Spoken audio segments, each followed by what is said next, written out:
Ako si Isa, ituloy ko ang kwento ng aking buhay. Medyo madrama ito, pero totoong nangyari sa buhay ko. Wala akong dinagdag nito o binawas. Gusto ko lang ibabahagi sa inyo para kapulutan ng aral para sa mga taong na kailangan lumaban sa hamon ng buhay. Ops, bago tayo mag-iyakan, umpisahan natin ang unang kwento ko. Nasa tiyan pa lang ako ng aking nanay. Ay wala na ang aking tatay. Hindi ko po alam kung anong dahilan, kung bakit siya namatay. Kumbaga lumaki ako na hindi ko naranasan ang pag-aaruga ng mga magulang. Ang kwento kong ito ay based lang sa aking experience sa buhay. Basta, tapang lang at diskarte ang aking puhunan. Nung ipinanganak na ako, agad-agad akong hinatid sa aking ina sa lolo't lola ko. Sila na ang nag-alaga sa akin at nagpapalaki. Isingit ko din pala ang aking tita na siya din ang nag-aaruga sa akin kasi busy naman ang aking lolo at lola sa kanilang kanya-kanyang negosyo. May mga lupain din sila at may mga negosyo na iba-iba. Masabi natin na medyo di mahirap ang buhay namin. Nirerespeto ng buong barangay ang aming angkan. Di naman sa pagmamayabang ay kilala ang aming angkan. Kilalang kilala kasi ang aking lolo. Balik tayo sa aking buhay. Habang lumalaki ako ay talagang active ako na bata. Kumbaga isang utos mo lang nandyan ako. Kumbaga utusan din ng mga kapitbahay. Of course sa loob ng bahay namin. At saka pag mga kapitbahay ang mag-utos sa akin, syempre may kapalit yun. Pera, suhol nila sa akin. Sa kunting barya na isusuhol nila sa akin, masaya na ako. Pag maipon kasi ang kunting barya ay lumalaki din yun. Balik tayo sa loob ng bahay namin. Ang aking lolo at lola ay may paboritong apo. Ops, sinong relate dyan? Ito ang kwento ko. Pag dumating ang kanilang paboritong apo, pinagsisilbihan ko sila. Sa aming barangay, mahirap kasi ang tubig.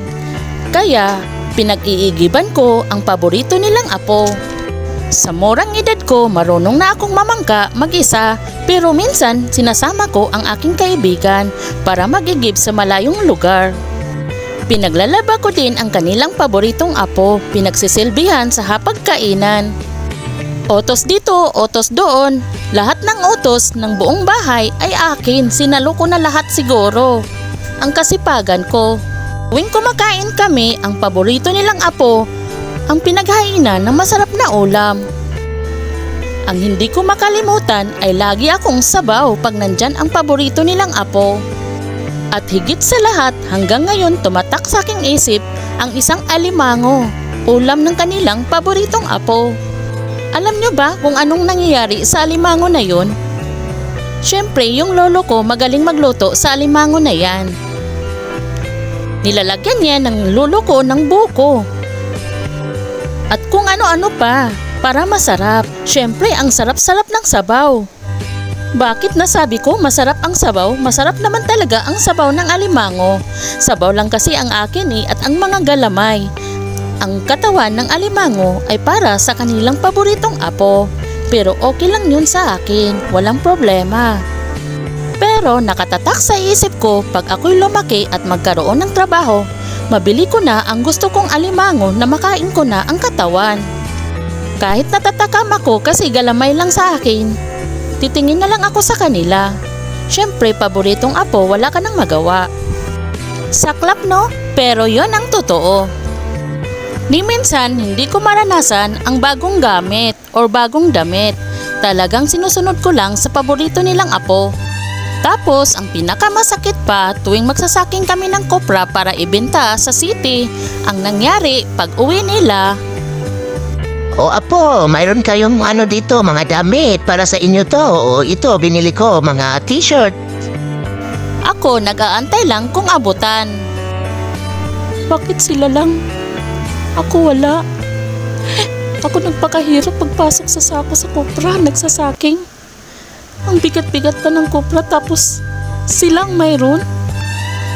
Bakit ganun ng mga lolo't lola ko. Hindi man lang nila ako mabilhan ng bagong damit. Talaga silang hindi naghihirap. Talagang may paborito silang apo. Kahit man lang kunting bagong damit, masaya na ako. Tuwang-tuwa naman ang mga paboritong apo kasi may bago sila. Samantalang ako, inggit na inggit sa kanila. Pero hindi naman ako magpahuli kasi magkapera din naman ako. Marami din akong pera nung time na yon. Siyempre, maraming nag-uutos sa akin. Pero may bayad yun ha. Hindi pwedeng libre, sayang din yun. Pinaghihirapan ko din yun. Kaya kailangan magbayad sila sa akin. Kahit piso-piso, masaya na ako. Kung maipon kasi ang halagang piso ay lumalaki din yon. Yon ang mindset ko. Maniwala kayo sa hindi, mga kapitbahay namin ay nagpapaigib sa akin ng tubig. O Isa, higiban mo kami ng tubig. Wala kaming tubig. Ang hirap ng tubig dito. Hindi po ate. Andyan na po ako. Iigiban kita. Ilang timba ba ang gusto mo? Tumanggap din ako ng labada. Maraming nagpapalabas sa akin. O diba sa mura kong edad may nagtiwala magpalabas sa akin. Aminin ko sa inyo, malakas talaga ang pangangatawan ko noon. Maiksi, maliksi na bata.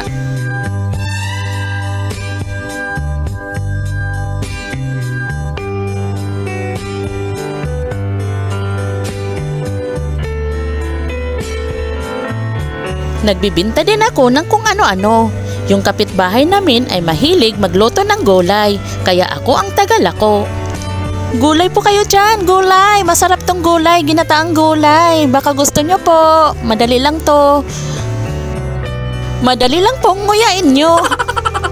Sa halagang 100 na binta ko ay may 5 piso na ako, o diba? Masipag na bata, charot. O Isa, kaninong gulay ba yan? Mukhang masarap yung gulay mo ah. Yes po, masarap ang gulay ko. Kay Aling Nina ito. Talagang kumplito Ricardo po ito.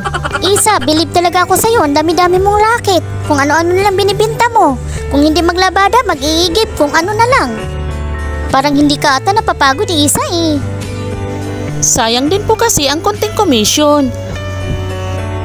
Lalaki po din ito at ilalagay ko sa aking alkansya. Balang araw, maiipon to, so pera na. May isa pa akong sideline. Ang aking auntie ay nagbibenta ng ice candy. Kumukuha ako sa kanya sa city ng ice candy. Talagang sasakay pa ako ng malaking bangka para mapuntahan ko yung ice candy.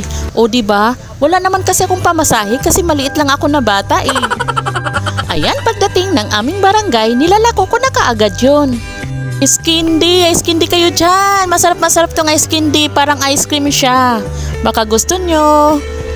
Isa, pabili kami ng ice candy mo. Gaano ba to kasarap yung ice candy mo? Siyempre, masarap talaga ang aking ice candy. Gawa yan ng tita ko eh. Para siyang ice cream, kaya madali siyang nauubos. Kaya araw-araw ko siyang binibenta. Araw-araw din akong sumasakay ng bangka papunta ng city. Malayo yun ha, 1 araw ang biyahe or kalahating araw. Kinabukasan ang balik ko. Mag-iisa lang akong sumakay ng bangka, kasama din naman mga pasahero. Ako lang mag-isa, walang kasama. Kaya maliit pa lang ako, namulat na talaga ako sa buhay at marunong na akong dumiskarte. Kaya sa totoo lang, sa ngayon ayoko na wala akong pera. Move forward tayo sa ibang story ng buhay ko. Sa lugar namin, nauso na ang cellphone. Diba noon, wala pang masyadong may cellphone. Ako lang ang pinakaunang may cellphone. Binigyan ako ng aking auntie ng cellphone para daw dagdag kita ko. Alam nyo ba kung anong ginagawa ko? Senior high school na ako noon. Nung time na yon, sa piso na text ang pinabayad ko sa kanila ay 2 piso. So ibig sabihin sa piso mayroon akong tubo na piso. Pero wag niyong smallin ang piso-piso ko ha. Malaki ang tubo ko noon. Nakakaipon talaga ako. Sa amin kasi nung time na yon ang hirap ng signal. Doon lang sa siwol namin magkaroon ng signal. Kaya nandoon si Isa nagtatambay.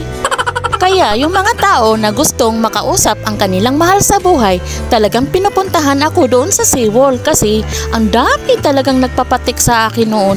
Ang dami ko ding pera, ang daming kita. Minsan, hindi ko na masyadong maano yung ibang nagtitext kaya umabot ako ng magdamag.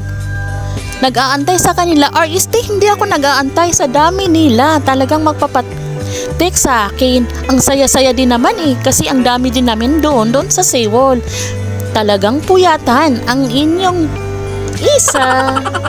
Pero wala akong katarantaduhan na ginawa ha. Gusto ko lang magkaroon ng maraming kita. Syempre naman, sayang din yun sa daming magpapatik sa akin. Sa piso-piso, ang laking halaga na yun. Pero ops, may aminin ako sa inyo. Dahil sa piso-pisong text na yun, nagkaroon ako ng chatmate.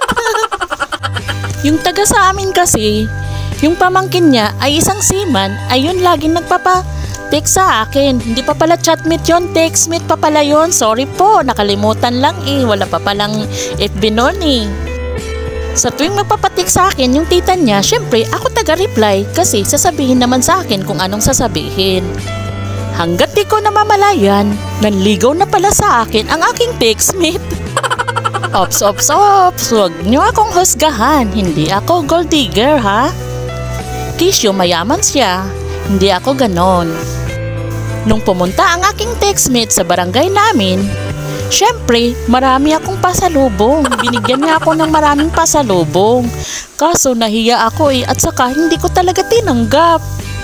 Mayroon siyang mga alahas na binigay sa akin at mga chocolate.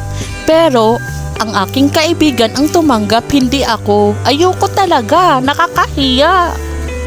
Maraming nagsasolsol sa akin, natanggapin ko na daw ang pag-ibig ni Seaman. Pero parang tatay ko siya Isa, ano ka ba? Magandang buhay mo dyan. Hindi ka na maghihirap. Talagang giginhawa ka, hindi ka na utusan. Para siyang matanda na parang tatay ko na siya Hindi ko kaya yun. Kahit mayaman siya. Siyempre, bata pa lang ako Isa, gamitin ang utak. Huwag gamitin yung puso. Paano yan kung mapunta yan sa iba? Sayang din yun. Big time na yun. Isa inyo na lang kung gusto nyo. Ayoko talaga kasi parang tatay ko na siya Saka kaya ko namang buhayin sarili ko Hindi aasa sa ibang tao. Bakit ko pa naman kailangan kong sagutin yan? Hindi talaga ako nagpatinag sa malaking alahas ng seaman na yun. Kaya ko din naman kitain yung pera niya Bahala na kung hindi mayaman. Basta ang importante, kinikita ko yung pera sa sarili ko. Hindi sa ibang tao. Ganun ako. Sabi nila, mayaman na daw ang asawa. Kaya sabi nila, kung yun daw ang inasawa ko, siguro mayaman na ako. Pero hindi ako nagpapatinag sa yaman niya. May nakalimutan pala akong sasabihin sa inyo. Ginawa akong pampaswerte ng aking lolo at lola or yung mga tauhan ng palaisdaan nila. Tuwing aalis na yan at lalaot na sa dagat, ay talagang pinapaakyat nila ako. Kasi sabi nila pag ako daw ang umaakyat, ay talagang marami ang huli ng isda. Hindi sa pagmamayabang, totoo yun nangyari. Tapos, pag yung lolo ko ay sabongero yun, nagsasabong yun ng manok. Ang nangyari, pahawakan mo na sa akin ang manok para daw manalo. O, totoo naman, nanalo talaga. O, hindi to joke ha, totoo talaga to. At napatunayan ko naman yon kasi tuwing aakyat ako sa bangka nila at talagang maraming isda. May sekreto kasi ako pero akin na lang yan ha, secret ko yun, walang pwedeng makakaalam. Marami nagsabi ay swerte daw talaga kung anong mayroon ako sa katawan ko. Pero tulad ng sinabi ko, akin na lang yon, secret ko yun. Bawal kasi yan ipagsasabi, charot. Joke lang po, basta yun ang sabi nila Patuloy ang buhay, umalis ako sa aming barangay. Nag-aaral ako ng college, pero huminto din ako. Mag-isa na lang kasi ako kasi yung lolo at lola ko ay wala na sila. Ang aking mga kapatid, nagkita kami malaki na.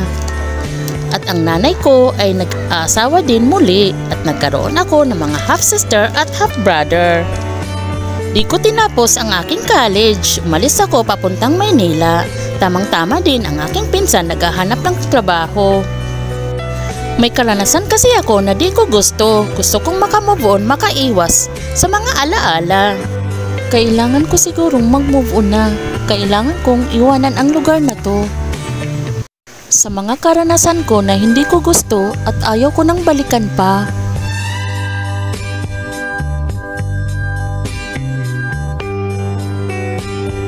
Maraming salamat, ngayon ko palang naramdaman na may nagmamahal din pala sa akin.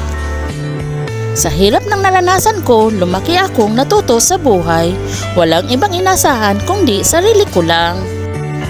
Hanggat dito na lang ang kwento ng aking buhay. Sana kapulutan ng aral. Kailangan lang ng tamang diskarte para maging successful sa buhay. Di naman ako mayaman sa ngayon pero mayroon din akong mapatunayan. May mga investment din ako para sa future ng aking mga anak or anak pala, nag-iisa lang pala ang anak ko. Kung magkaroon man ako ng pagkakataon na maging second future, yun ang pangarap ko pa lang. Someday, sana maging totoo. Ang taong minahal ko na walang kapantay. Mahal ko po siya, sa kanya ko naramdaman ang kilig, ang pag-aaruga niya sa akin na noon man ay di ko maramdaman sa past relationship ko. Masabi natin, you're my man. Sobra ko tong mahal, sana huwag kang mawala sa akin. Di ko hangad ang yaman mo, hangad ko lang ang nilalaman ng puso mo. Ang pagiging totoo sa sarili ay ang unang hakbang upang makamit ang tunay na kaligayahan. Hanggat nakikita mo ang pagsikat ng araw, laban lang. Hanggat saan ka nito, dalhin ng iyong kapalaran. Maraming salamat po. Hindi man madali ang buhay, malupit man ang tadhana sa akin. Kumbaga nilihim ko ang lahat, pero ginawa ko itong inspirasyon para maging matapang.